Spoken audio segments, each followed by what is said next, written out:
Good evening everyone, welcome to my channel CTET and KVS classes. Myself Mousami. तो आप सब कैसे हो? आई होप आप सब बहुत ही बढ़िया होंगे और अपनी तैयारी भी बहुत अच्छे से कर रहे होंगे, क्योंकि DSSSB की वैकेंसी आने वाली है। तो ये आप सभी के लिए बहुत ही अच्छा मौका है। जिन्होंने सीटेट क्वालिफाई किया है उनके लिए बहुत अच्छा मौका है। आप लोग अभी से तैयारी में जुट जाइए। और जिन्होंने KVS के एग्ज़ाम दिए, अगर किसी कारण से उनके मार्क्स जो है वो कम आ रहे हैं, तो आप लोग टेंशन में मत रहिए। आप लोग अपना टाइम वेस्ट मत कीजिए। आपके सामने DSSSB की वैकेंसी है वो आने वाली है। आप लोग अभी से अपनी तैयारी में जुट जाइए। तो जितनी मेहनत करनी है सिर्फ एग्ज़ाम के लिए करनी है।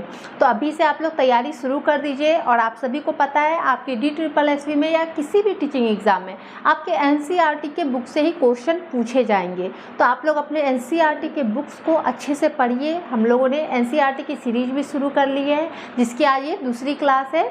तो हम लोग अच्छे तरीके से NCERT को इसमें कंप्लीट करेंगे, क्लास 6 से 8 तक। और उसके बाद 8 से हम लोग क्लास 10 तक की सारे NCERT यानी टोटल हम जो है 6 से 10 तक की NCERT की बुक्स जो है उसे कंप्लीट करेंगे। तो चलिए शुरू करते हैं आज की क्लास को। तो जो भी चैनल से नए जुड़े हैं वो लोग चैनल को सब्सक्राइब जरूर कर लीजिएगा, बेल आइकन दबा लीजिएगा ताकि आपको नोटिफिकेशन मिल सके। तो आज हम लोग आरंभिक मानव की खोज, इसे हम लोग समझेंगे। तो सबसे पहले देखिए आखेटक खाद्य संग्राहक। अब आखेटक खाद्य संग्राहक जो है ये है क्या? तो जो लोग इस उपमहाद्वीप में 20 लाख साल पहले रहा करते थे, उन्हें भोजन के इंतजाम करने की जो विधि होती थी, जो लोग 20 साल पहले रहा करते थे इस उपमहाद्वीप पे, वो लोग क्या करते थे? भोजन इंतजाम करने की उनकी एक विधि होती थी। मतलब किस तरीके से, कौन से विधि से वो लोग भोजन का इंतजाम कर रहे हैं, उसके आधार पे आखेटक खाद्य संग्राहक जो है ये नाम पड़ा। क्लियर है? तो आखेटक खाद्य संग्राहक जो है ये भोजन का इंतजाम किस प्रकार से करते थे? तो ये लोग आमतौर पे खाने के लिए जंगली जानवर जो होते थे उनका शिकार करते थे, साथ ही मछली और चिड़ियों को पकड़ते थे, और फल फूल पौधे पत्तियां अंडे इन चीज़ों को ये लोग इकट्ठा करते थे। इन्हें अपने जो जंगल होते थे इनके बारे में पूरी नॉलेज होती थी, इनका पूरा समझ होता था कि कहाँ पे क्या है कैसे है। तो ये लोग जो है वो शिकार करते थे, मछलियाँ पकड़ना, चिड़ियों को पकड़ना, और साथ ही फल फूल जो भी सब्जियाँ हुई, पेड़ पौधे की जो पत्तियाँ हुई, जो भी इनके उपयोग में आती है खाने के, उन सभी चीज़ों को ये लोग इकट्ठा किया करते थे। और यही जो इनके शिकार करने की विधि है, भोजन को संग्रह करने की जो विधि है, किस तरह से ये लोग, कौन विधि से ये लोग भोजन को इकट्ठा करते थे, इसी विधि के आधार पे इन्हें आखेटक खाद्य संग्राहक जो है ये नाम पड़ा। क्लियर है? अब देखिए पूरा पाषाण काल। अब पूरा पाषाण काल जो है ये पूरा यानी कि प्राचीन और पाषाण यानी कि पत्थर, इन दो चीज़ों से मिलकर के बना है पूरा पाषाण काल। तो यह नाम पूरा स्थलों से प्राप्त पत्थर के औजार के महत्व को दर्शाता है। पूरा पाषाण काल जो होता है ये किसके महत्व को दर्शाता है? तो ये पत्थर के औजार के महत्व को दर्शाता है। यानी पूरा पाषाण काल में पत्थर के औजार जो है वो बनते थे, यानी उस समय जो है बड़े बड़े पत्थर के औजार बनते थे पूरा पाषाण काल में। अब पूरा पाषाण काल के ही जो मानव होते थे उसे ही आदि मानव कहा जाता था। यानी कि पूरा पाषाण काल जो है वो सबसे पहले का काल है। उस समय आदि मानव हुआ करते थे, उस समय के जो मानव होते थे उसे आदि मानव कहते थे। और उस समय बड़े बड़े पत्थरों के औजार का उपयोग किया जाता था। और उसी समय पूरा पाषाण काल के समय ही आग का आविष्कार हुआ था, जो आदि मानव ने किया था। क्लियर है? अब देखिए पूरा पाषाण की काल अवधि कब से कब तक है? तो इसकी काल अवधि जो है वो 20 लाख साल पहले से 12,000 साल पहले तक इसकी काल अवधि जो है वो मानी जाती है। क्लियर है? यहाँ तक आप लोग NCERT के एक एक पॉइंट्स को समझिएगा, क्योंकि NCERT से कहीं से भी क्वेश्चन पूछे जाते हैं, तो इस चीज़ को ध्यान में रखिएगा। नेक्स्ट देखिए पूरा पाषाण काल को 3 भागों में बांटा गया है। कौन कौन सा है? आरंभिक पूरा पाषाण काल, मध्य पूरा पाषाण काल और उत्तर पूरा पाषाण काल। तो जिस काल में हमें पर्यावरण में बदलाव देखने को मिलते हैं, यानी कि कुछ पर्यावरण में बदलाव है जो देखने को मिलते हैं, उसे क्या कहते हैं? उसे मेसोलिथ या फिर मध्य पाषाण युग कहा जाता है। मध्य पाषाण युग किसे कहा जाता है? जिसमें पर्यावरण में बदलाव देखने को मिलते हैं, यानी कि कुछ चेंजेस आई है। अब मेसोलिथ जो है या फिर मध्य युग के पाषाण औजार जो है वो आमतौर पे बहुत छोटे होते थे, उसे क्या कहते थे? उसे माइक्रोलिथ या फिर लघु पाषाण कहते थे। अब जो पूरा पाषाण काल होता था उसके औजार जो होते थे वो पत्थर के होते थे, बड़े बड़े होते थे। बड़े बड़े पत्थरों के औजार बना करके शिकार करने के लिए उसका उपयोग किया जाता था। लेकिन मध्य पाषाण काल में क्या होने लगा, उसके जो औजार होने लगे ये तो पत्थर के होते थे लेकिन छोटे होते थे। इनकी बनावट अब छोटी होने लगी और साथ ही नुकीली होने लगी थी, नुकीली होती थी ताकि शिकार करने में मदद मिल सके। तो इसे क्या कहा जाता था, तो इसे मैक्रोलिथ या फिर लघु पाषाण कहा जाता था। अब जो नव पाषाण काल है, इस युग की शुरुआत कब से हुई, तो 10,000 साल पहले से जो है वो नव पाषाण काल की शुरुआत हो गई, यानी कि नई नव पाषाण यानी कि नए काल की शुरुआत होना, यानी कि अब जो है मानव वो अस्थाई रहने लगे, यानी एक जगह उनका अस्थाई घर होने लगा।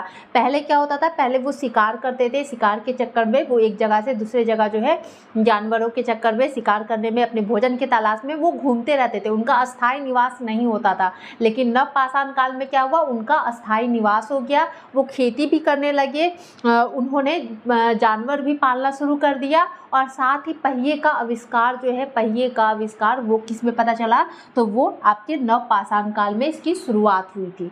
क्लियर है।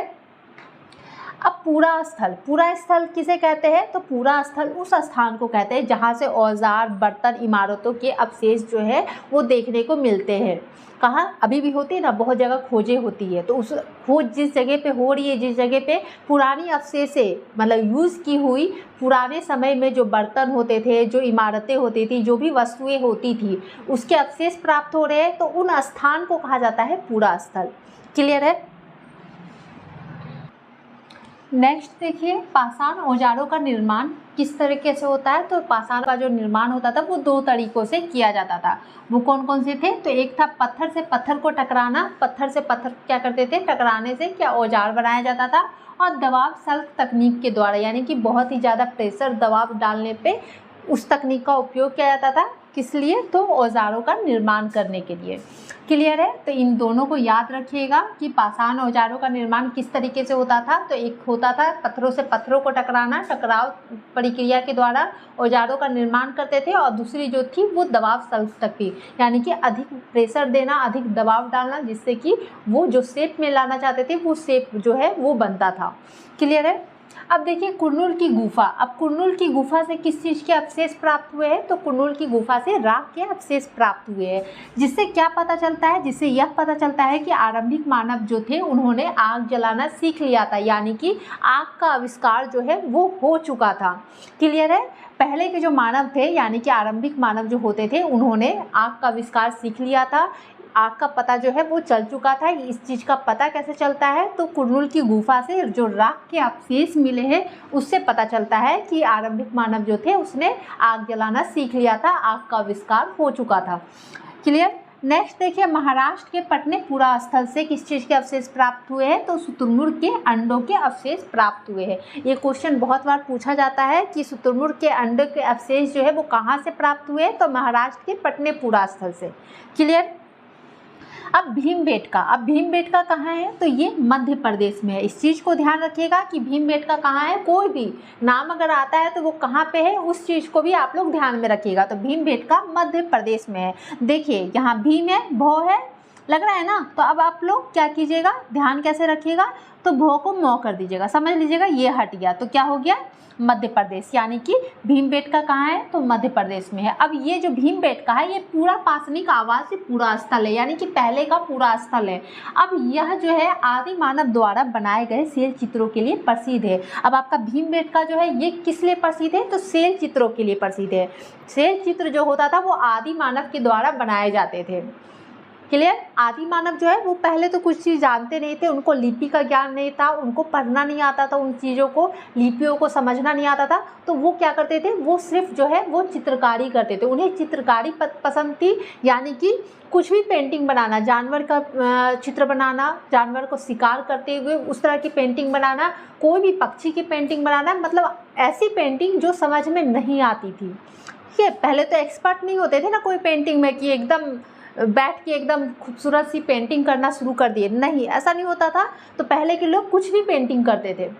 ठीक है। जो क्लियर जो है वो पता नहीं चलता था। तो भीमबेटका से क्या पता चलता है, तो भीमबेटका पूरा पाषाणिक पूरा स्थल है जिससे आदि मानव जो थे उनके द्वारा बनाए गए शैल चित्रों के लिए ये प्रसिद्ध है। ठीक है, भीमबेटका मध्य प्रदेश में है। अब आपका है शैल चित्रकला। शैल चित्रकला किसे कहते हैं? तो आरंभिक लोग जो थे उन्होंने गुफाओं की दीवार में जो चित्र बनाया करते थे उन चित्रों को शैल चित्रकला कहते थे। क्लियर? शैल चित्रकला किसे कहते थे? जो आदि मानव होते थे, जो आरंभिक मानव होते थे, वो लोग क्या करते थे? चित्र बनाते थे, पेंटिंग करते थे, जानवरों की, पक्षी की, शिकार करते हुए आदमी को दिखाना, इस तरह की, यानी जो समझ में नहीं आती है उस चीज़ की वो लोग पेंटिंग करते थे। उस चित्रों को क्या कहते थे? उस चित्र को शैल चित्रकला कहा जाता था। ये कहाँ है? तो भीमबेटका में है, जो कि मध्य प्रदेश में है। क्लियर है यहाँ तक? नेक्स्ट देखिए, हुस्की पुरास्थल में अधिकांश औजार जो होते हैं वो चूना पत्थर से बनाए जाते हैं। हुस्की पुरास्थल में किस प्रकार के औजार बनाए जाते हैं, किस तरीके से बनाए जाते हैं? तो चूना पत्थर से हुस्की पुरास्थल में औजार बनाए जाते हैं। कैसे याद रहेगा? हुस्की यानी कि कुछ उसमें दम नहीं है, ठीक है, ध्यान में रखिएगा, किसी चीज़ से कनेक्ट करने की कोशिश कीजिएगा ताकि आपके दिमाग में बैठा रहे। हुस्की मतलब कैसे समझेंगे? तो हुस्की मतलब उसके अंदर कुछ भी नहीं है, डस्ट है। तो डस्ट है तो इसका मतलब क्या? इसका मतलब है चूना और पत्थर। क्लियर है? डस्ट है यानी कि चूना। जब चूना याद रखिएगा तो पत्थर भी ध्यान रख लीजिएगा। तो हुस्की पुरास्थल में अधिकांश औजार जो होते हैं वो चूना पत्थर के बनाए जाते हैं। अब भीमबेटका हुस्की कुरनूल गुफा का संबंध जो है वो किससे है? तो पूरा पाषाणिक पुरास्थल से है, यानी कि पूरा स्थल, यानी पूरा पाषाणिक यानी कि पहले के सबसे शुरुआती। क्लियर है? जब आदि मानव का जब समय था, यानी आदि मानव, वहाँ के उस समय के जो मानव होते थे उसे आदि मानव कहा जाता था। आग का आविष्कार उस समय हुआ था। तो पूरा पाषाणिक पूरा स्थल कौन कौन हो गए? यानी कि सबसे पहला पूरा स्थल तो भीमबेटका हो गया, हुस्की हो गया और कुरनूल के गुफा हो गया। क्लियर है यहाँ तक? कुरनूल की गुफा से किस चीज़ के अवशेष मिले हैं? तो राख के अवशेष मिले। भीमबेटका से शैल चित्रकला बनाया है। जो आदि मानव जो होते थे, प्रारंभिक मानव जो होते थे पहले के, वो लोग चित्र जो बनाते थे उसे शैल चित्रकला कहते हैं। क्लियर? अब बुज्रहोम, मेहरगढ़, चिरांद, दाओजली, हेडिंग, कोलीढावा, महागट्ठा, हुल्लर और पयमपल्ली स्थल का संबंध किससे है? तो इसका संबंध जो है वो नवपाषाणिक पुरास्थल से है, यानी कि शुरुआती का। अब यानी कि शुरुआत होने लगा, जो लोग थे उन्होंने खेती करना शुरू कर दिया, पशुओं को पालना शुरू कर दिया, अस्थाई वो लोग रहने लगा एक जगह, और साथ ही पहिए का भी आविष्कार शुरू हो गया। तो ये सब जो अलग अलग से नाम दिख रहे हैं, बुज्रहोम, मेहरगढ़, चिरांद, दाओजली, कोलीढावा, महागट्ठा, हुल्लर, ये सब क्या है? ये सब नवपाषाणिक पुरास्थल है। क्लियर है? कोलीढावा से किस चीज़ के प्रमाण मिले हैं? तो चावल के प्रमाण मिले हैं। सबसे पहले जो चावल की खेती हुई थी वो कहाँ हुई थी? तो कोलीढावा में। कोलीढावा है कहाँ? तो ये उत्तर प्रदेश में है। क्लियर है?